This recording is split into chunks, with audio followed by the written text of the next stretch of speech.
I like tabletop RPGs. I like coming up with worlds and stories, encounters for characters to figure out, lore and myths that inspire cultures and world building that is needlessly expansive. I adore the whole process. I love getting together with some friends for 2 to 3 hours and working together create a story using a tabletop RPG as our mode of transportation and creation. My only problem is, even as someone who has done some acting and a little bit of voice work, I really abhor real-life role-playing. There's something about it that rubs me the wrong way. When I was a goofy little kid, I did some live-action role-playing LARPing, right? And now that I'm a goofy adult, I play D&D or Mithras or Cairn or what have you, or something completely homemade. But I really, really, really don't like doing character improv. I don't like it as a DM, and I don't enjoy it as a player. I don't like listening to a DM improv, and I don't like listening to other players do in-character voices and the like. This is no condemnation, I want to make that abundantly clear, but I do think it explains why I've tried and failed dozens of times to get into shows or podcasts like Critical Role. And no hate to them. I adore those people.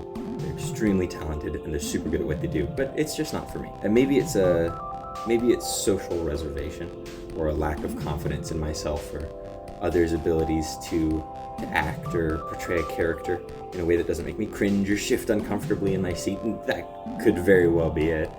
But I don't necessarily think that's all of it. I love acting and I enjoy doing a certain degree of improv. I just don't like it in Dungeons and Dragons or tabletop RPGs. So I think that's my big thing. I think that's my big issue that's been on my brain lately. So how do I run or play a D&D campaign or a tabletop RPG campaign without character role-playing? And I have a couple theories. The first and foremost is this: just don't voice act. Instead of Grimbus the Ballsack Bard saying, "Hail and well met, weary traveler, would you care to rest by a fire with me? It's warm and my sack is oh so inviting." You could just say, as the player or as the DM, Grimbus invites the stranger over to rest by his inviting sack. He tries to come across as warm and welcoming, but he fails to do so, causing general discomfort within the group. I think it's a bit of a knee-jerk reaction to hear those two differences and think, well, the first one is obviously more compelling and more engaging. And sure, the first option allows for clever word usage and perhaps a silly voice or accent that accentuates the character. The second, I think, allows for something a bit different: subtext and interpretation. I love to read. It's one of my favorite things that I never do, and I frequently find myself drawn to authors and books that demonstrate the classic show don't tell attitude in prose. They don't give the reader everything, every bit of dialogue, every interaction, or every subtle gesture, or every nuance or of speech or way of speaking. They set up the scene, set up the tone, then allow the reader to fill in the gaps. And I sometimes wonder if the same approach could be applied to a tabletop RPG while still allowing for it to be engaging, compelling, and satisfying. My second theory is probably just good DM advice in general, but something that could make up for a lack of character voice role-playing, which is give the players as many decisions as possible and allow them to express their character through morality, attitude, and goals, as opposed to just voice acting or role-playing, right? This is a different kind of role-playing. It's an external role-playing as opposed to role-playing where you are literally being the character. This feels obvious, but as a DM, I often fall victim to the railroading and not giving players adequate and focused opportunities to make decisions. This is more than just, it's the morning and you have a couple hours before the train takes off. What would you like to do? Perhaps it's something more like player one, whoever you are. You wake up first. At the foot of your bed, there's a note that reads, "Dear hot guy, please come sleep with me right now or I'll burn down the city," or something. What would you like to do now?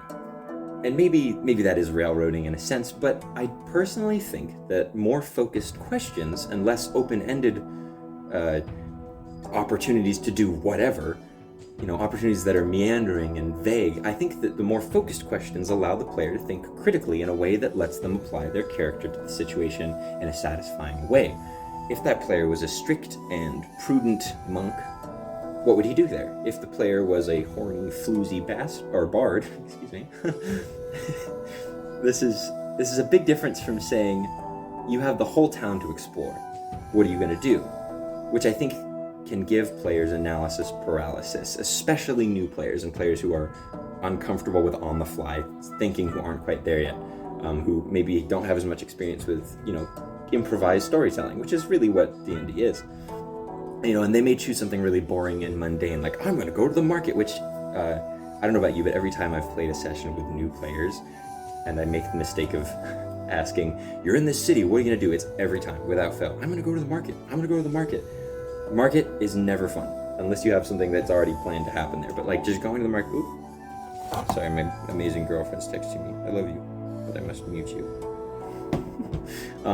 Markets are never fun by themselves, but that's neither here nor there. Now, I do feel the need to clarify that I'm not saying that acting during D&D is a bad thing, or voice acting is bad. In fact, I actually applaud and am often jealous of people who are able to sit around the table and do voices and really quick thinking character role-playing for hours on end, but that's just not me. I'm not there. Maybe someday I'll get there and this whole spiel will become irrelevant as I've moved past this, but for now, I'm not there yet. But the point is, I think there are alternatives. That was hard to say. I think there are alternatives for people like me who struggle or don't enjoy voiced character role-playing in tabletop RPGs, but who still want to tell a cool story and work together and make decisions that are, respected and impactful and make a difference in the narrative. But, these people, like myself, have always been wary of the acting around the table. And, I've pitched this idea of a non-acting D&D to a few friends, and who have expressed interest in playing, but have always been kind of wary of this acting. And they seem really keen on it. So who knows, maybe it's a great way to get fresh faces into the scene, without having them jump right to the deep end. Maybe that's bad advice. I don't know. Now, this is mostly just me rambling and thinking out loud, so I appreciate you watching or listening.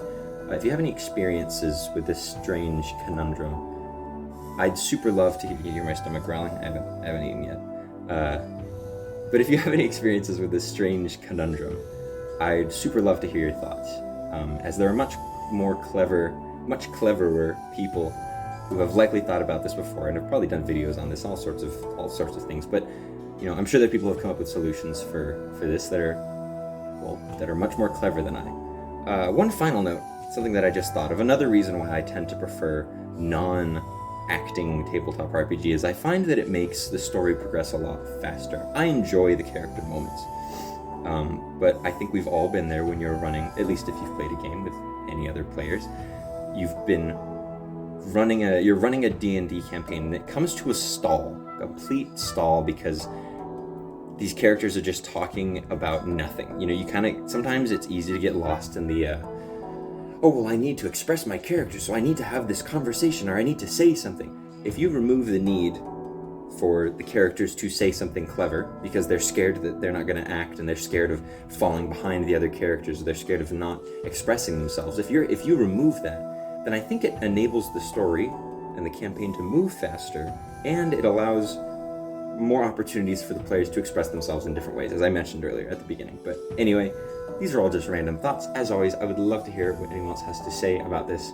This is it's something that a lot of people feel very passionately about. So I get that there's, conflicting perspectives on it. But this is just something that I've been thinking of lately. And as I prepare to run some campaigns for some close friends of mine, I've just been thinking about doing it differently. Flipping the script, as it were. But yeah, that's about it. Bye.